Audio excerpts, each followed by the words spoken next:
Você já sentiu um sabor que não é exatamente doce, nem salgado, nem azedo e muito menos amargo? Algo profundo que preenche a boca, faz a gente salivar e traz uma sensação de conforto imediato. Por muito tempo, a humanidade acreditou que só existiam 4 gostos básicos. Mas em 1908, um químico japonês chamado Kikunai Ikeda percebeu que havia algo faltando nesse mapa do paladar. Ao saborear um caldo de algas preparado por sua esposa, ele notou um gosto único, que não se encaixava em nada que a ciência descrevia até então. Ikeda não era apenas um cientista, ele era um observador atento da vida. No seu laboratório, ele conseguiu isolar o componente responsável por essa sensação, o ácido glutâmico, um aminoácido. Ele batizou essa experiência de umami, que em japonês significa literalmente a essência do sabor. O que ele não sabia era que aquela descoberta caseira daria origem a um império global chamado Ajinomoto. O objetivo de Ikeda era nobre.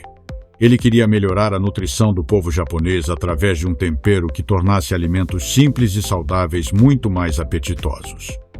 Mas como aquele caldo de alga de 100 anos atrás se transformou no cristal branco que temos hoje na despensa? Muita gente olha para o produto e pensa que é algo puramente artificial ou sintético. Mas a verdade é que o processo é profundamente biológico e natural. Diferente do que muitos imaginam, o glutamato monossódico é produzido através de um processo de fermentação natural, muito parecido com o que transforma o leite em iogurte ou a uva em vinho. Micro-organismos selecionados se alimentam de açúcares como os da cana-de-açúcar, do milho ou da mandioca e os transformam em ácido glutâmico. Depois, esse ácido é purificado e cristalizado com uma pequena quantidade de sódio para se tornar estável. O resultado é o tempero puro. É a tecnologia trabalhando para concentrar o que a natureza já criou. Afinal, o glutamato está presente naturalmente em muitos alimentos que fazem parte do nosso dia a dia. Carnes, tomates maduros, cogumelos, queijos como o parmesão e até no leite materno. Mas então surge a pergunta que alimenta a polêmica.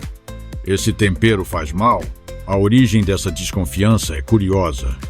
Em 1968, uma carta informal foi enviada a uma revista médica nos Estados Unidos, relatando sintomas após o consumo de comida chinesa. O relato não apresentava comprovação científica, mas acabou gerando um preconceito cultural que se espalhou pelo mundo.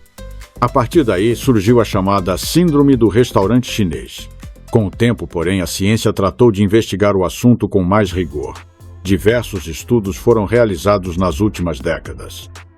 Hoje, instituições como a Organização Mundial da Saúde, a Anvisa no Brasil e autoridades de segurança alimentar da Europa e dos Estados Unidos classificam o glutamato monossódico como seguro para a maioria das pessoas, quando consumido em quantidades normais.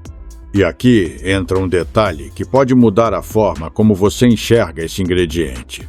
O glutamato monossódico contém cerca de 2/3 menos sódio do que o sal de cozinha comum. Enquanto o sal tradicional possui aproximadamente 40% de sódio, o glutamato tem cerca de 12%. Isso significa que, ao substituir parte do sal pelo glutamato para realçar o sabor dos alimentos, é possível reduzir a ingestão total de sódio sem perder o prazer de comer.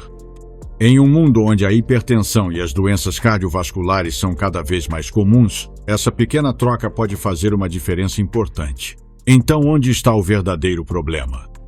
Na prática, o glutamato aparece com frequência em alimentos ultraprocessados, como macarrão instantâneo, salgadinhos, temperos industrializados e refeições prontas. Esses produtos já contêm grandes quantidades de sódio, gorduras e outros aditivos.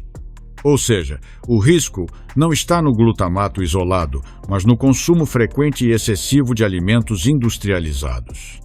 Quando utilizado com moderação em preparações caseiras, o glutamato monossódico não representa um risco para a maioria das pessoas. Mas a jornada da Ajinomoto vai muito além da cozinha. Se você acha que a empresa vive apenas daquele pozinho branco, pode se surpreender com o alcance do que eles chamam de AminoScience. A empresa é hoje uma das maiores produtoras de aminoácidos do mundo. E por que isso importa? Porque os aminoácidos são os blocos de construção da vida. Eles estão presentes na nutrição esportiva, ajudando na recuperação muscular, na medicina, em soluções de nutrição hospitalar, na indústria de cuidados pessoais, em ingredientes mais suaves e biodegradáveis para shampoos e sabonetes. E até na agricultura, onde subprodutos do processo são transformados em fertilizantes, criando um ciclo mais sustentável. Hoje o grupo opera em dezenas de países, guiado pelo lema Eat Well, Live Well. Eles entenderam que o futuro da alimentação depende do equilíbrio entre sabor, saúde e sustentabilidade. Aquela curiosidade inicial de um professor japonês diante de uma simples sopa de algas acabou se transformando em uma descoberta que impacta bilhões de pessoas todos os dias. Seja realçando o sabor do feijão caseiro, ajudando a reduzir o consumo de sódio ou contribuindo para soluções em saúde e nutrição, a essência continua sendo a mesma: usar a ciência para melhorar a vida. Da próxima vez que você sentir aquele sabor profundo e irresistível que parece abraçar o seu paladar, lembre-se, não é mágica.